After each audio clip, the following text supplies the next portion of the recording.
감사합니다. 오늘 출애굽기 오늘 본문 말씀 가지고 보잘것없는 지팡이 하나님의 능력이 되다. 보잘것없는 지팡이 하나님의 능력이 되다는 제목으로 오늘 엘림교회 설립 25주년 감사 예배를 이 말씀으로 나누겠습니다. 여러분, 뜬금없는 질문인데 저는 몇 살까지 살까요? 네. 몇 살까지 살까요? 네. 성리아 목사님, 저는 몇 살까지 살까요? 130세. 그래 살아도 되는데, 목사님 감사합니다. 좋게 봐주셔서. 네, 살아도 되는데 건강하면 괜찮을 듯한데, 네, 지금 이 시대는 100세 시대입니다. 그렇죠? 저도 100세, 130세까지 살고 싶지만 아프지 않고 산다면 그렇게 한번 살아볼 용의가 있을 듯합니다. 지금 이 시대가 100세 시대라고 하지만 사실 100세까지 사시는 분이 많지 않습니다. 저는 그렇게 느꼈거든요. 제가 다른 교회에서 부목사로 섬길 때에 철원에 거주하시는 권사님이 계셨습니다. 그 권사님은 진짜 100세까지 사시고 이제 하나님의 부르심을 받았습니다. 좀 나이가 있으신지라 이제 제가 사역했던 그 교회에 잘 오지는 못했습니다. 절기 때마다 예배를 드리셨는데 저희 교구였다 보니까 가끔 1년에 한 2번 정도 제가 철원에 가서 신방을 했습니다. 아내와 같이 신방을 가서 그분을 만났는데 정말 반갑게 맞아주셨습니다. 그런데 연로하신 관계로 어떻게 맞아주시냐면 이제 누워서 저를 맞아주셨습니다. 며느님께서 이제 기도원 원장님을 하고 계셨는데 그분께서 저를 받아주시면서 권사님 댁에 이제 방으로 인도해 주셨는데 늘 만날 때마다 따뜻한 이불을 덮고 계시면서 이제 저를 만나준 기억이 났습니다. 성경을 보시면 나이가 들었지만 전혀 건강에 문제가 없는 한 사람을 소개하고 있습니다. 그게 누구냐면 모세입니다. 오늘 본문에 나오는 모세가 죽을 때의 나이가 여러분 잘 아시죠?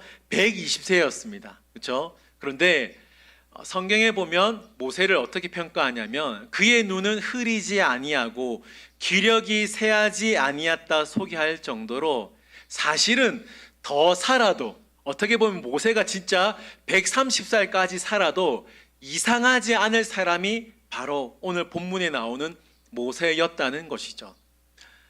모세는 120년을 살았습니다. 그의 인생을 보면 40년씩 세 부분으로 나눌 수 있습니다. 첫 40년은 애굽에서 이제 왕으로 생활한 거죠. 두 번째 40년은 미디안 광야에서 생활한 모세.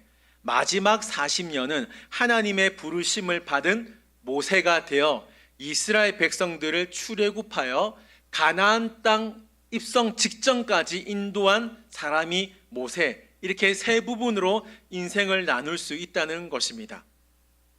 오늘 본문 말씀은 모세가 마지막 부분에 해당하는 40년의 그 출발을 보여주고 있는데 여러분 성경을 좀 더 읽어보신 분들은 아시겠지만 흥미로운 사실이 뭐냐면 하나님께서 지금 모세를 부르시는 거잖아요.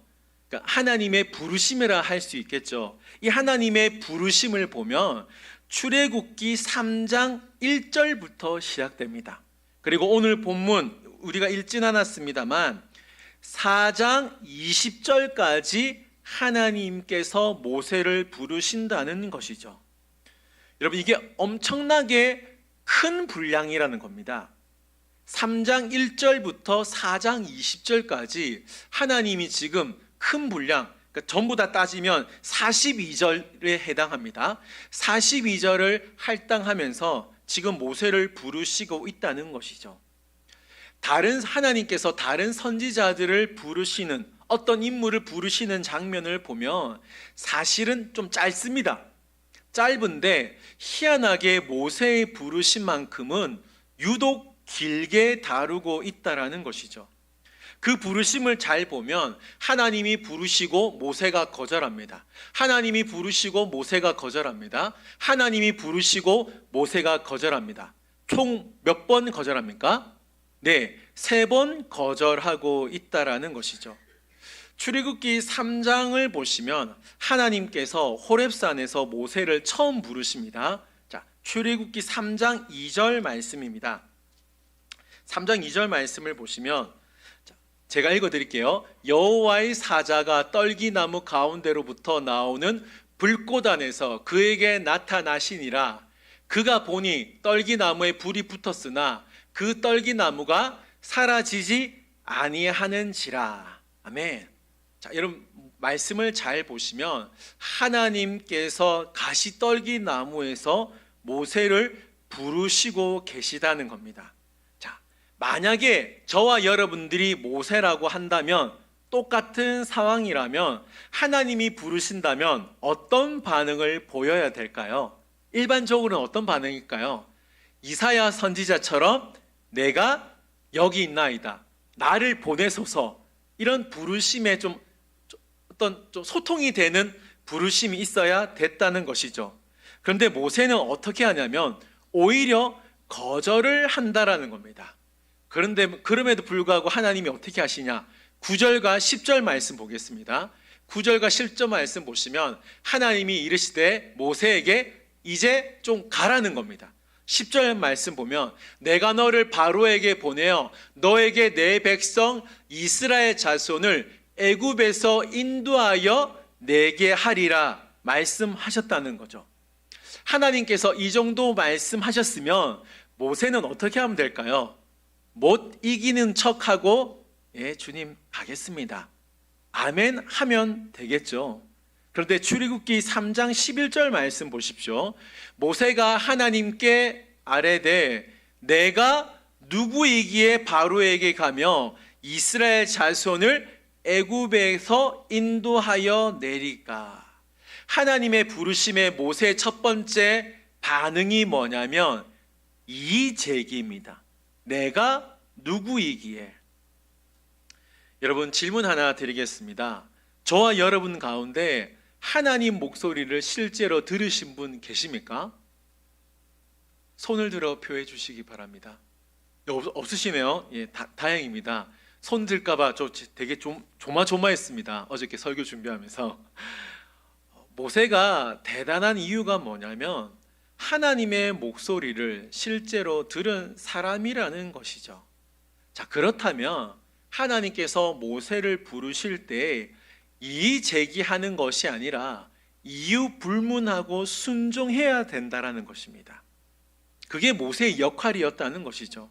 그런데 지금 모세가 하는 반응이 뭐냐면 하나님께 항의하고 있었다는 겁니다. 자, 두 번째 부르심을 볼게요. 출애굽기 3장 13절 말씀입니다.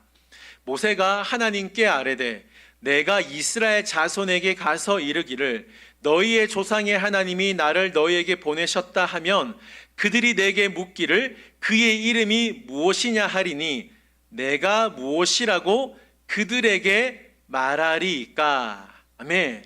자, 이 말씀을 잘 보시면 하나님의 부르심에 대한 모세의 두 번째 반응이 뭐냐면 나는 지식이 없다라는 겁니다. 자, 그 지식이 뭘까요?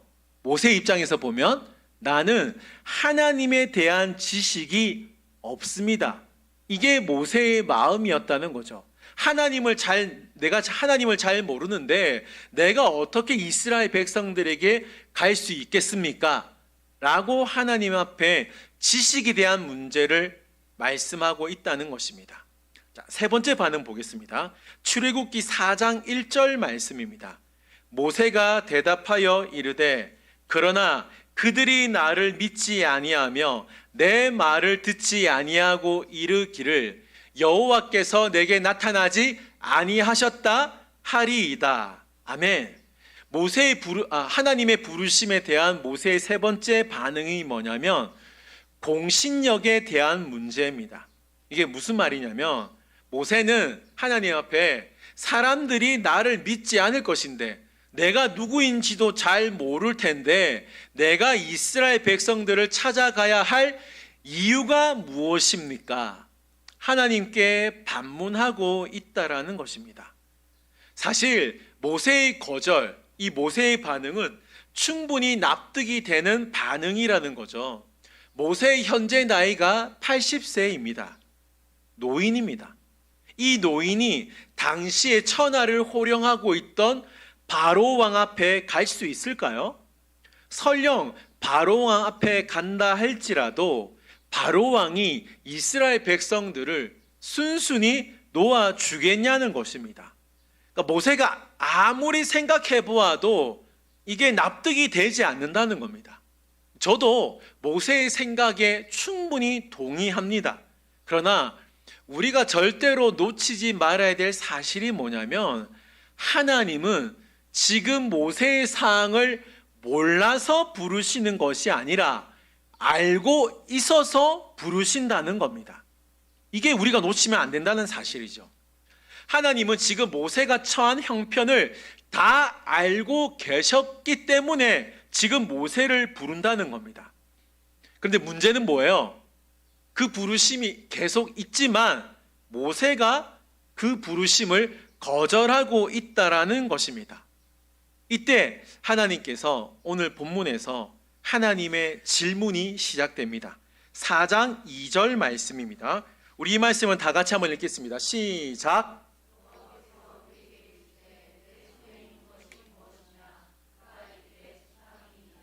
아멘. 자, 오늘 본문에서도 하나님의 질문이 나오죠. 그 질문이 뭡니까? 내 손에 있는 것이 무엇이냐? 이 질문을 지금 모세에게 하고 있다라는 거죠. 자, 이 질문을 하면서 하나님께서 모세에게 세 가지 기적을 베풀어 주십니다. 그게 오늘 본문 말씀입니다. 모세는 하나님의 부르심을 받기 전까지 미디안 광야에서 40년 동안 생활했어요. 그때 모세의 직업이 뭐였냐면 목자였습니다. 양을 치던 목자였습니다. 모세는 양을 치는 목자였기 때문에 지팡이를 가지고 양을 몰았다는 거죠. 그러니까 그 지팡이는 사실은 보잘것없는 지팡이에 불과했습니다. 산에 가서 적당한 나무를 보고 그 나무를 베어서 지팡이 만들면 됩니다. 적당히 사용하다가 좀 지겹거나 하면 다시 산에 올라가서 새로운 지팡이를 만들면 되었다는 것이죠. 근데 하나님께서 어떻게 하십니까? 그 보잘것없는 지팡이를 땅에 던지라고 하죠. 모세가 하나님의 말씀에 순종하여 지팡이를 땅에 던집니다. 근데 어떤 일이 벌어집니까? 네, 그 지팡이가 뱀으로 변하게 되었다는 것이죠. 지금까지 모세에게 주어졌던 이 지팡이는 먹고 살게 해준 지팡이였습니다. 40년 동안 광야 생활하면서 아주 익숙한 지팡이였다는 것이죠. 그런데 그 익숙했던 지팡이가 뱀으로 변하니까 모세 입장에서 보면 기가 막힐 노릇이었다는 겁니다. 뱀으로 변하니까 어떻게 했을까요? 피할 수밖에 없었다는 거죠. 자, 출애굽기 4장 4절 말씀 보십시오.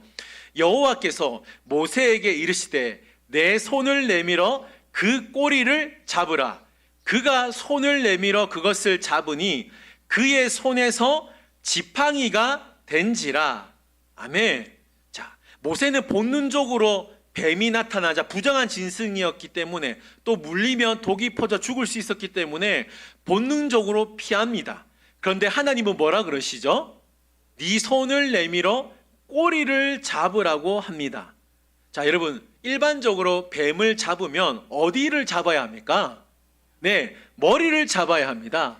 머리를 잡아야 하는데 꼬리를 잡으라는 건 어떻게 될 수 있다는 거예요?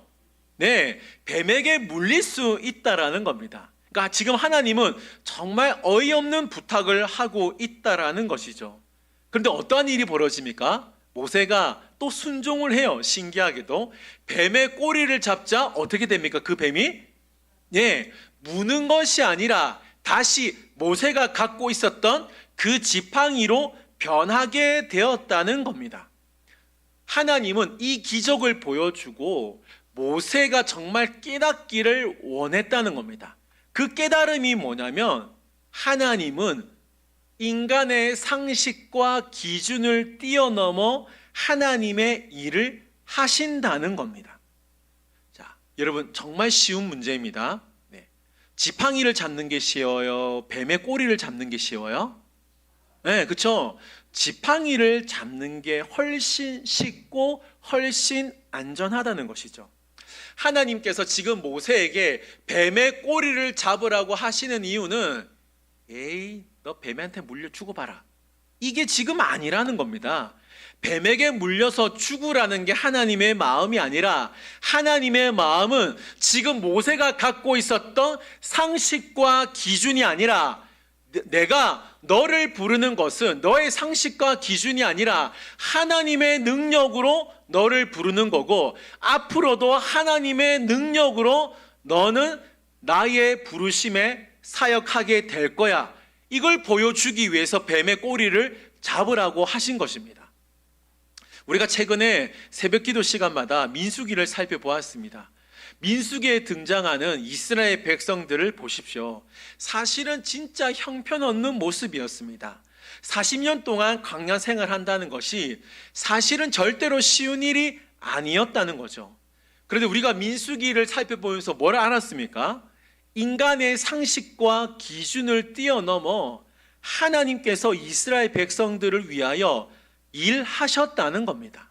이게 민수기의 핵심이라는 거죠. 예레미야 33장 2절과 3절을 보십시오. 이 말씀 우리 다 같이 한번 읽겠습니다. 시작.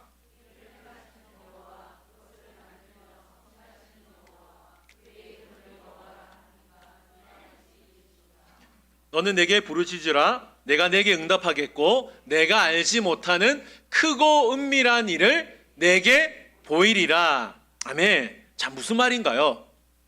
하나님께서는 하나님의 일을 하실 때 우리의 상식과 기준을 뛰어넘어 전혀 알 수 없는 크고 은밀한 일을 우리에게 보여주신다고 약속하셨다는 겁니다.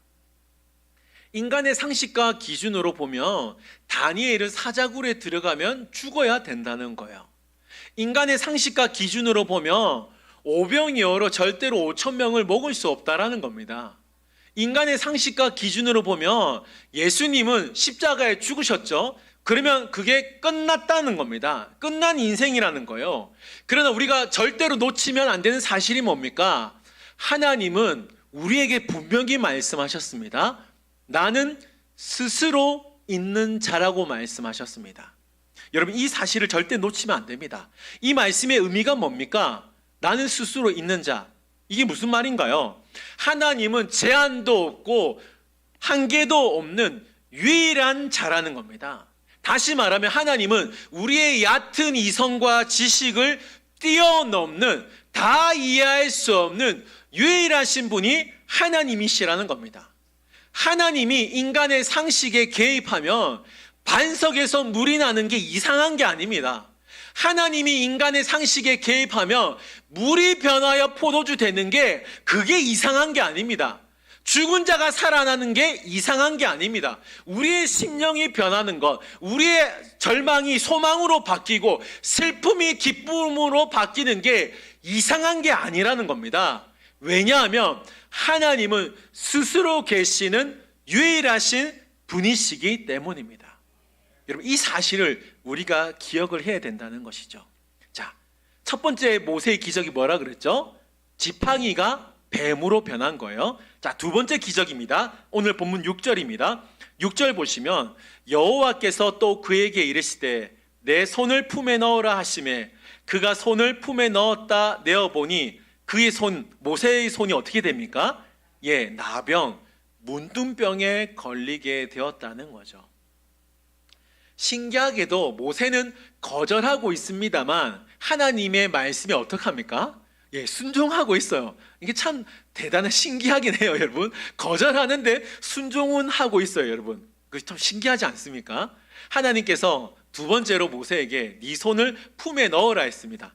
품에 넣었다 빼니까 나병에 걸린 손이 되었다는 거죠. 그러니까 졸지에 이 모세가 나병 환자가 되어 부정한 사람이 되었습니다. 그 당시 나병은 하나님의 저주라고 생각했거든요. 그러니까 하나님의 저주가 걸렸다고도 볼 수 있다는 거죠. 그런데 하나님께서 다시 손을 품에 넣고 빼라고 하니까 어떻게 됩니까? 예, 다시 예전에 그 손으로 돌아왔다라는 겁니다. 이게 뭐예요?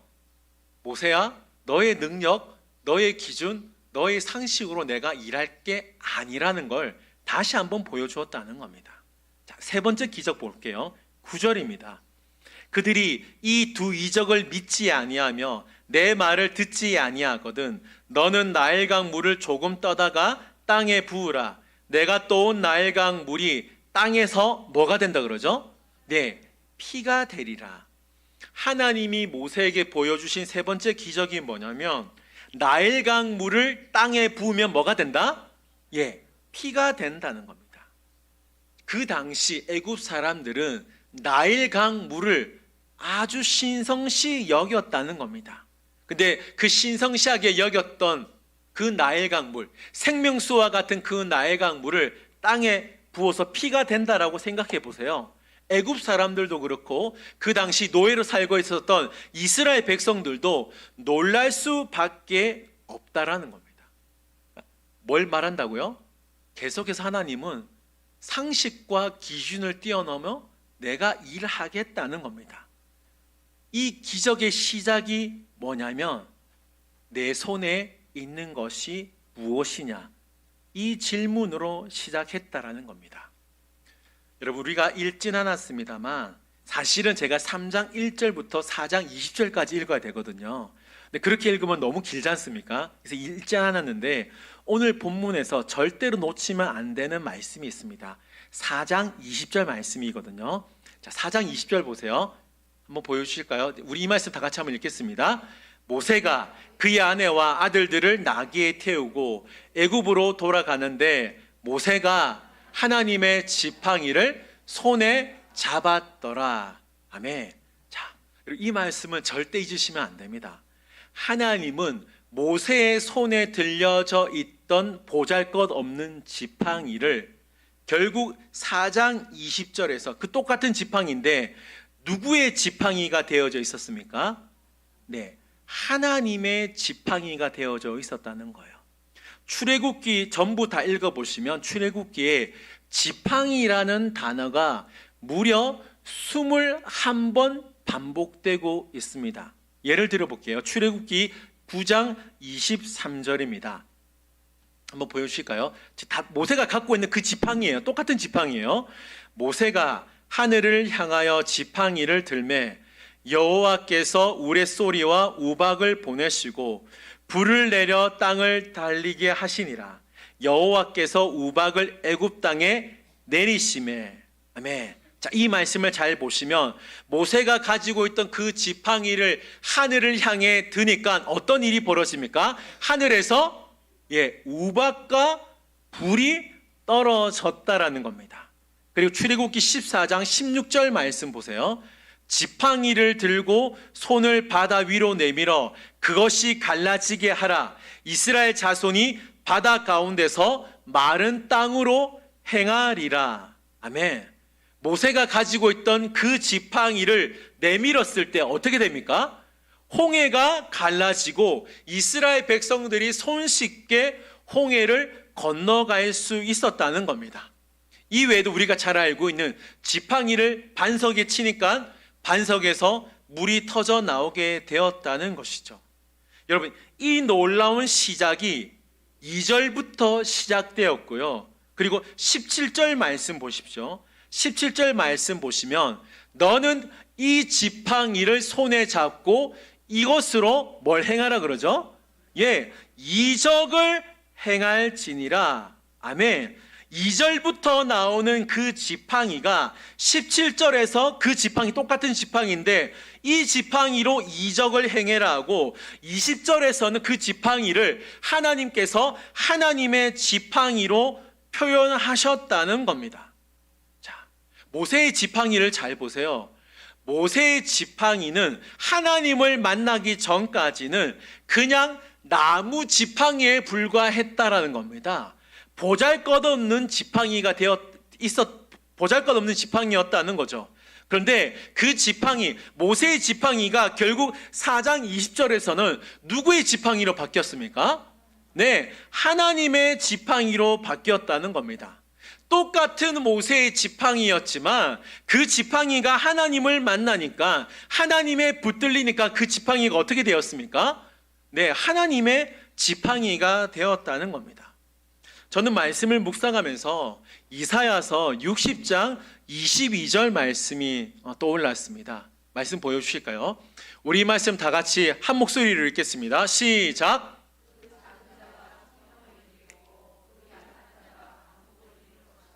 때가 되면 나 여호와가 속히 이루리라. 다시 한번 읽겠습니다. 그 작은 자가 천명을 이루겠고 그 약한 자가 강국을 이룰 것이라. 때가 되면 나 여호와가 속히 이루리라. 아멘. 모세의 지팡이는 작은 자에 불과했습니다. 모세의 지팡이는 약한 자에 불과했습니다. 작은 막대기, 약한 막대기, 사실은 그것으로 아무것도 할 수 없어요.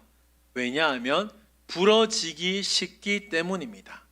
그런데 중요한 사실이 뭐냐면, 자, 다시 한번 말씀 보여주실까요? 집사님, 아까 그 말씀 이사야서 60장 22절 말씀 보여주실까요? 자, 중요한 사실이 뭐냐면 하나님이 속히 이루시려고자 한다면 어떤 일이 벌어진다는 거예요? 작은 자가 천명을 이루고 약한 자가 강국을 이루는 것처럼 모세의 지팡이가 작지만 하나님께 붙들린다면, 모세의 지팡이가 약하지만 하나님께서 들어 사용하신다면 그 지팡이는 더 이상 평범한 지팡이가 아니라 천명을 이룰 수 있는 지팡이, 강국을 이룰 수 있는 하나님의 지팡이가 될 수 있다는 사실을 저와 여러분들이 믿으시기를 바랍니다.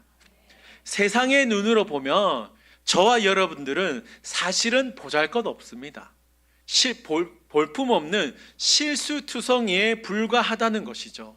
그러나 저와 여러분들이 하나님께 쓰임 받는다면, 하나님께 붙들린다면 저와 여러분들도 이 시대에 기적의 도구, 하나님의 지팡이가 될 수 있다는 사실을 기억하시기를 바랍니다. 고린도후서 4장 7절 말씀 보십시오. 이 말씀 보시면 우리가 이 보배를 질그릇에 가졌으니 이는 심히 큰 능력은 누구에게 있고, 네, 하나님께 있고 우리에게 있지 아니함을 알게 하려 함이라. 아멘. 절대로 착각하면 안 되는 사실이 뭐냐면 지팡이에게 능력이 있는 것이 아닙니다. 지팡이를 들고 있는 모세에게 능력이 있는 것이 아니라 오직 여호와 하나님의 능력으로 모세를 사용하시고 그 모세가 갖고 있던 지팡이를 사용하셔서 일하셨다는 겁니다. 그러므로 우리도 절대 하나님 앞에서 핑계댈 수 없다라는 거예요. 나이가 많아서, 배운 것이 없어서, 가진 것이 없어서, 말을 못해서, 직분이 좀 없어서, 이건 다 속고 있는 겁니다. 여러분, 우리 하나님은 어떠한 하나님이십니까?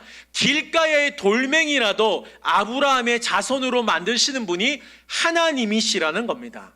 하나님은 내게 없는 것을 사용하시는 분이 아니라 내게 있는 것을 사용하시는 분, 역사하시는 분이심을 믿어야 된다라는 것이죠.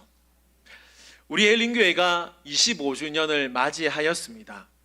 여러분, 우리 엘린교회 부족한 것 참 많이 있습니다. 보잘것없는 것도 참 많이 있습니다. 여러분, 그러나 우리가 그것만 보는 것, 부족한 것만 보거나 보잘것없는 것만 보는 것이 아니라, 여러분, 우리가 꼭 기억해야 될 사실은 하나님이 붙드시는 순간 평범한 막대기가 능력의 지팡이가 되었듯이 우리 엘린교회도 하나님의 손에 붙들릴 때 작은 자가 천을 이루고 약한 자가 강국을 이루는 것처럼 우리 엘린교회도 이 땅을 살릴 수 있는 하나님의 지팡이, 능력의 지팡이가 될 수 있다라는 사실입니다.